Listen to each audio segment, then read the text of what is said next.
할렐루야. 오늘도 예배자로 성전 오신 여러분들 한 분 한 분 축복합니다. 요즘은 이렇게 인사를 한대요. 스마일 이렇게 인사한대요. 여러분 한번 운을 띄워주시면 제가 스마일이 어떤 뜻이 있는지를 풀어드리도록 하겠습니다. 시작. 스스로 웃고 마주보고 웃고 일일이 웃자. 별로 감동이 덜하네요. 옆에 성도님과 인사했으면 좋겠어요. 성도님 스마일입니다. 성도님 스마일입니다. 아멘. 여러분 웃으면 복이 온다는 말이 있잖아요. 스스로 늘 웃으시면은 10년 20년 젊어지고 하나님의 복이 있을 줄 믿습니다. 또 서로 마주보며 웃으면은 더 기쁨이 2배 3배가 되는 은혜가 있을 줄 믿습니다. 여러분 늘 범사에 일일이 웃으면 여러분 하나님의 기적 같은 날이 저와 여러분에게 있을 줄 믿습니다. 늘 스마일, 스스로 웃고 마주보고 웃고 일일이 웃으면서 영적으로 승리하는 우리 모든 성도님 되기를 주님의 이름으로 축복합니다. 오늘은 2024년도 마지막 주일 예배, 송년주일 예배입니다. 한 언론 설문 업체에서 목회자들을 대상으로 설문조사를 했습니다. 목사님들 올 한 해 힘들고 아쉽고 또 잊고 싶은 것들이 무엇입니까? 라는 질문을 드렸더니 1위에서 10위까지 이렇게 나왔습니다. 1위는 나태한 나의 모습이 정말 잊고 싶습니다. 게으르고 나태했던 것들을 후회합니다. 라는 것이 1등이었고, 그리고 두 번째는 가장 가까이 있는 가족을, 성도님을 더 사랑하지 못했던 것이 너무나 후회스럽고, 세 번째는 경제적인 어려움과, 네 번째는 육체적인 질병과, 다섯 번째는 점점 악화되는 관계, 여섯 번째는 감사하지 못했던 것이 후회스럽고, 일곱 번째는 설교를 좀 더 잘해야 되는데 더 잘하지 못한 그런 것에 대한 아쉬움, 후회가 있고, 여덟 번째는 말을 실수한 것, 말 실수 때문에 아쉽고 후회가 되고, 아홉 번째는 한 명이라도 더 전도를 해야 되는데 전도를 하지 못한 것이 후회가 되고 아쉽고, 마지막 열 번째는 조금 참았으면 좋은데, 조금 기도했으면 좋겠는데, 내가 죽고 예수로 살았으면 좋은데 성도님과 부딪힌 것, 성도님에게 상처 준 것, 이것이 참 후회가 됩니다 라는 그런 조사 결과가 나왔다고 합니다. 사랑하는 성도 여러분, 여러분들은 올 한 해 어떻습니까? 올 한 해 뿌듯한 일도 분명히 있었을 거고, 또 돌아보면 아쉽고 후회가 되고, 또 여러 가지 인간적인 그런 일들이 잊어버리고 싶은 일도 분명히 있었을 것이다 라는 것입니다. 우리는 이렇게 올 한 해를 마지막 주일 예배를 드리면서 살아온 한 해를 돌아보면서, 그리고 새롭게 걸어갈 방향을, 또 새롭게 걸어갈 한 해를 다시 한번 생각할 수 있는 그런 은혜의 시간이 되었으면 좋겠습니다. 다산 정약원 선생님에게는 사랑하는 제자가 있었습니다. 이 제자는 황상이라는 제자가 있었는데, 그 제자를 너무나 사랑했고 그 제자를 늘 가까이 애제자로 생각했습니다. 그리고 그 제자에게, 황상이라는 제자에게 다산 정약용은 항상 어떤 일을 하거나 무엇을 하거나 어떤 상황 가운데서도 항상 이야기하고 강조했던 말이 속도보다 방향이 중요하다라는 이야기를 많이 하면서 그 제자를 가르쳤다는 것입니다. 무엇을 하든지 어떤 일을 하든지 빨리 해야겠다는 그 조급함, 이것을 내려놓고 너가 하는 일이 방향이 옳으냐, 그 방향을 늘 생각하며 그 일을 해야 된다라고 하면서 속도보다 방향이 더 중요하다라는 것을 가르쳤다라는 것입니다. 여러분, 이것은요 단순한 인생의 충고가 아니라요, 우리 인생의 근원적인, 우리 신앙의 근본적인 원칙이 되어야 한다라는 것입니다. 우리가 무엇을 얼마나 빨리 성취하느냐 보다는요, 올바른 방법으로, 믿음으로, 은혜로, 감사하는 마음으로 하나님께서 되게 하시는 하나님의 뜻으로 그것을 이루어가는 것이 우리에게 너무나 중요하다라는 것입니다. 여러분, 우리 속담에요, 뭐로 가도 서울면 가면 된다라는 말이 있습니다. 이 말은 어떤 수단이나 방법이라도 목적만 이루면 된다라는 부정적인 뜻을 가지고 있다는 것입니다. 우리 그리스도인들은 그렇게 살아서는 안 되지 않습니까? 우리는 수단과 방법을 가리지 않고 목적을 빨리 이루는 그런 신앙이 아니라 모든 과정을 통해서, 방향을 통해서 늦게 가더라도 천천히 가더라도 모든 것이 하나님의 뜻입니다. 하나님이 하실 것입니다. 주님을 바라보면서 오늘 또 한 걸음 한 걸음 올바른 방향을 가지고 걸어가는 것이 성도의 삶이고 하나님의 자녀다움의 삶일 줄 믿습니다. 여러분, 우리는 이 마음으로 하루를 살아가야 된다는 것입니다. 빨리 내가 뒤처졌다, 또 내가 뒤늦었다, 내가 다른 사람보다 비교해서 내가 많이 늦다라는 이 강박관념에 사로잡혀서 속도에 집착하여서 방향을 잃어버리는 그런 어리석은 삶, 어리석은 신앙의 걸음을 걸어가서는 안 된다라는 것입니다. 오늘 본문을 보면요, 1장 전체를 우리가 너무나 잘 알고 계시고 저도 이 본문을 가지고 수없이 설교를 했던 말씀입니다. 오늘 본문을 보면 1장 전체를 보면요, 크게 세 인물이 나옵니다. 세 사람이 나옵니다. 그 중에 대표적인 사람이요, 엘리멜렉, 그리고 라오미, 그리고 룻이라는 사람이 나옵니다. 이분은요, 한 가정의 사람입니다. 여러분, 2절 말씀, 오늘 본문은 아니지만요, PPT 띄울 필요 없이 우리 2절 말씀을 성경책을 보시면서 함께 합독을 했으면 좋겠습니다. 2절입니다. 시작. 그 사람의 이름은 엘리멜렉이요, 그의 아내의 이름은 나오미요, 그의 두 아들의 이름은 말론과 기론이니 유다 베들레헴 에브랍 사람들이었더라. 그들이 모압 지방에 들어가서 거기 살려니. 엘리멜렉이라는 사람이 나옵니다. 그의 아내는 나오미입니다. 그리고 그 두 아들은 말론, 그리고 기롤이라는 두 아들이 있었습니다. 4명의 가족이었습니다. 그런데 이 엘리멜렉은 어디 사람이냐? 유대 이스라엘 베들레헴 출신인 것입니다. 이 베들레헴은 예수님이 태어나신 약속의 땅이십니다. 하나님이 함께 하시는 곳입니다. 엘리멜렉은 추정하건대 오늘 식으로 말하면 아마도 교회에서 안수 집사님, 장로님, 중직자 해당하는 그런 신앙의 위치에 있는 사람이었습니다. 왜냐하면요, 그 이름을 보면요, 그 이름에 참 믿음이 녹아져 있습니다. 엘리라는 말은요, 하나님이란 뜻입니다. 엘리 엘리 라마 사막데라, 엘리 할 때 하나님이라는 것입니다. 그리고 멜렉이라는 말은 어떤 뜻이냐면 왕이라는 것입니다. 엘리멜렉이라는 이름의 뜻은 하나님은 나의 왕입니다 라는 뜻을 가지고 있습니다. 우리가 세례를 받고 우리가 믿음의 시작을 할 때 어떤 출발을 합니까? 이제는 나는 죽고 예수님이 나의 왕입니다, 예수님이 나의 구주입니다, 예수님을 나의 왕으로 삼고 살아가겠습니다 고백하며 구원받았습니다. 그렇게 세례를 받고 우리가 걸어가고 살아가는 것입니다.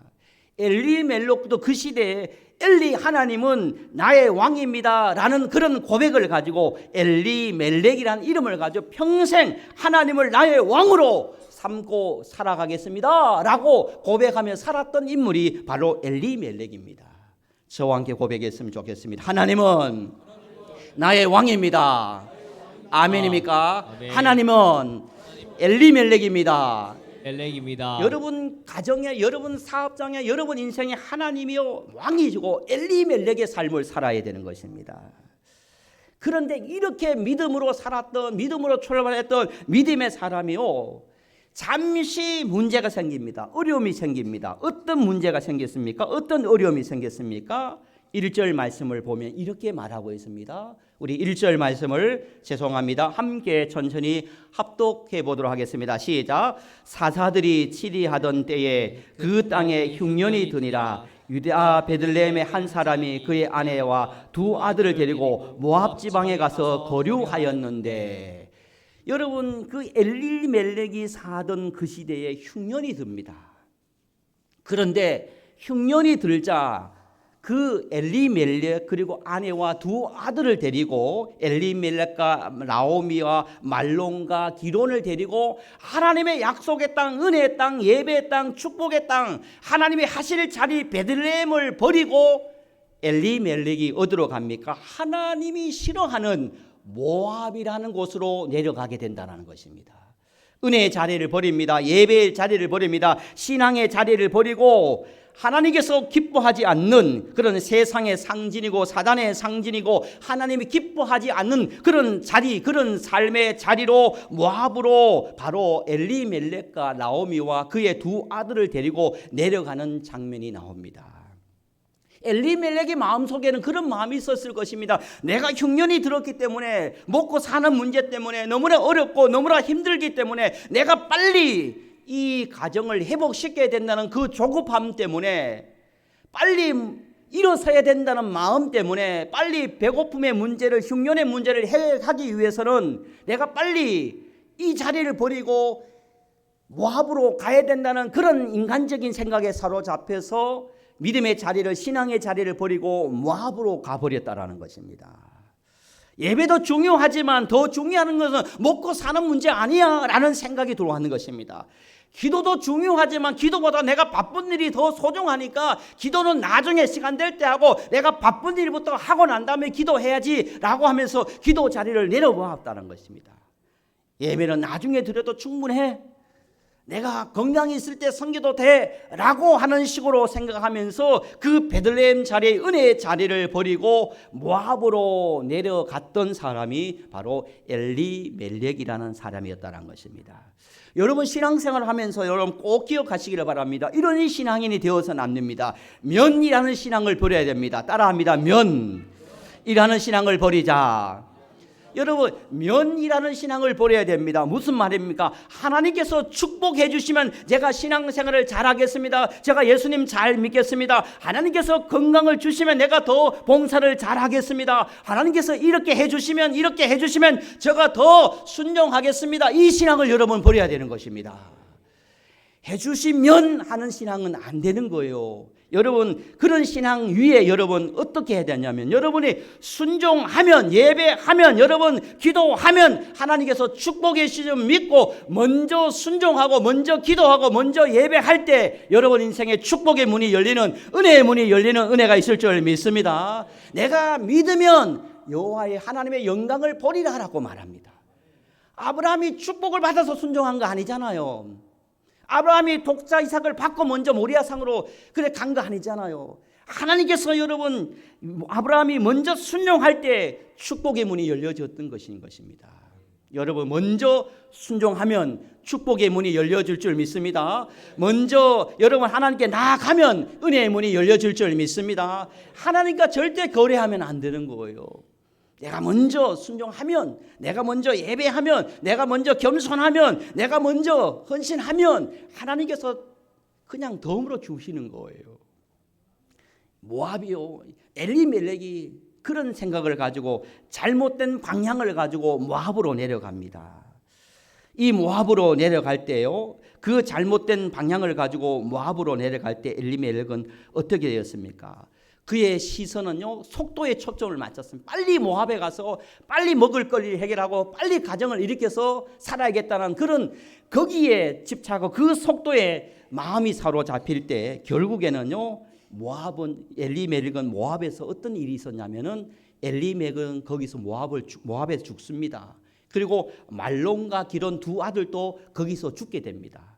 그리고 나오게 되는 것은 나오미만 거기서 나오게 됩니다. 그런데 참 신기한 거는요, 여기에 보면요, 처음부터 믿음도 없고 이방 여인이었고 모압 태생이었고 하나님을 알지 못했던 여인이 있는데 그가 누구였느냐면 바로 룻이라는 이방 여인 며느리가 있었습니다. 그런데 이 룻은요, 방향을 잘 잡았어요. 인생의 방향을 잘 잡아서 대박난 은혜를 받은 하나님의 족보에 영광스럽게 쓰인 예수님의 조상이 되고 다윗의 소상이 되려고 신앙의 명문 가문이 된 여인이 누구였냐면 룻이었다는 것입니다. 여러분, 룻은요, 방향 하나를 잘 잡아서 은혜를 받고 축복을 받던 사람입니다. 인생의 초반기는 실패했습니다. 인생의 초반기는 어려웠습니다. 그러나 인생의 중반기에 방향을 잘 잡을 때 우리 식으로 말하면 대박난 사람이 룻이었다는 것입니다. 여러분, 몇 절 말씀을 읽으시냐면요, 15절 16절 말씀을 함께 합독을 해보도록 하겠습니다. 15절 16절입니다. 시작. 나오미가 또 이르되 보라 내 동서는 그의 백성과 그의 신하들에게 돌아가나니 너도 너의 동서들과 따라 돌아가라 하니 룻이 이르되 내게 어머니를 떠나며 어머니를 따르지 말고 돌아가라 강건하지 마옵소서. 어머니께서 가시는 곳에 나도 가고 어머니께서 머무시는 곳에서 나도 머물겠나이다. 어머니의 백성이 나의 백성이 되고 어머니의 하나님이 나의 하나님이 되시니 할렐루야.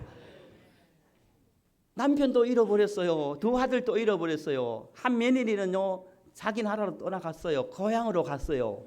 그런데 첫째 며느리 룻도 그렇게 될 줄 알고 가라고 했는데 이 룻이 어떤 말 합니까? 어머니께서 가시는 곳에 나도 가고 어머니께서 머무르시는 곳에도 나도 머무르겠고 어머니의 백성이 나의 백성이 되고 어머니의 하나님이 나의 하나님이 되겠습니다.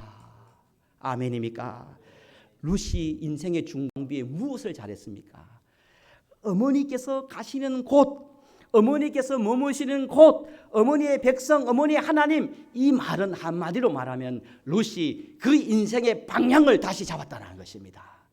하나님을 향하여 잡고 신앙을 향하여 잡을 때 여러분 룻의 인생에 어떤 역사가 임했습니까?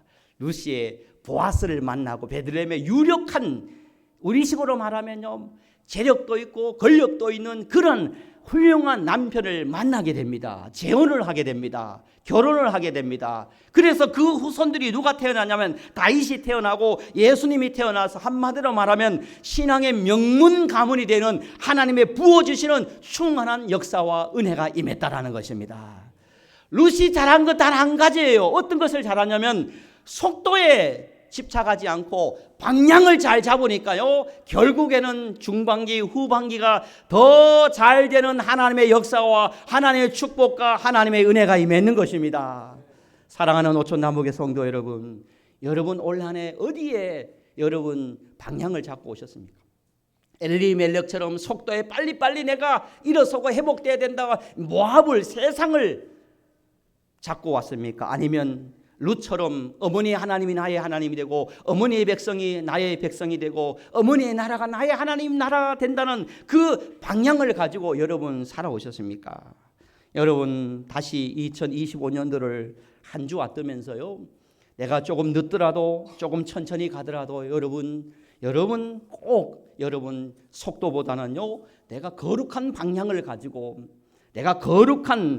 가지고 우리가 한 걸음 한 걸음 나아갈 때 우리의 인생이 여러분 새드 엔딩이 아니라 우리의 인생이 해피 엔딩으로 명문가문으로 중반기 후반기가 더 잘 되는 룻과 같은 명문 가문이 되고 은혜의 가문이 되고 축복의 교회가 되고 하나님께서 쓰시는 그런 믿음의 성도들이 될 줄 믿습니다. 이 믿음을 가지고 방향을 늦더라도 천천히 가더라도 오직 주님을 바라보며 방향을 잡고 나아갈 때 우리 교회 모든 성도님이 룻과 같은 하나님의 영광, 하나님 복이 임하기를 주님의 이름으로 간절히 축복합니다.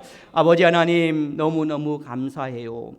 오늘 말론과 또 나오미, 아버지 하나님 기론과 엘리멜렉을 봅니다. 그들이 조급함 때문에 성급함 때문에 뒤처졌다는 마음 때문에 방향을 잃어버리고 속도에 빨리빨리 내가 벌어 빨리빨리 회복해야겠다는 그런 잘 살아야겠다는 그런 마음을 가지고 모압으로 갈 때 세상을 선택할 때 예배 자리를 버리고 기도 자리를 버리고 은혜의 자리를 버리고 성김의 자리를 버리고 겸손의 자리 영적 자리를 다 버리고 모압으로 갈 때 그곳에서 생명을 잃어버리고 두 아들도 잃어버렸습니다. 그러나 이방 여인 룻은 하나님을 알지 못했지만 그러나 방향을 잘 잡고 있을 때 그가 인생의 중반기 후반기가 점점 잘 되는 그런 축복과 은혜가 임했는 것처럼 우리 모든 성도님들 회개하며 용서를 구하며 2025년대는 영적인 목표를 가지고 방향을 잘 잡아서 승리하는 삶을 신앙의 명문 가문이 되는 은혜의 교회 은혜의 성도님 되도록 역사하여 주옵소서. 감사합니다. 예수님의 이름으로 축복하며 기도드리옵나이다. 아멘. 우리 찬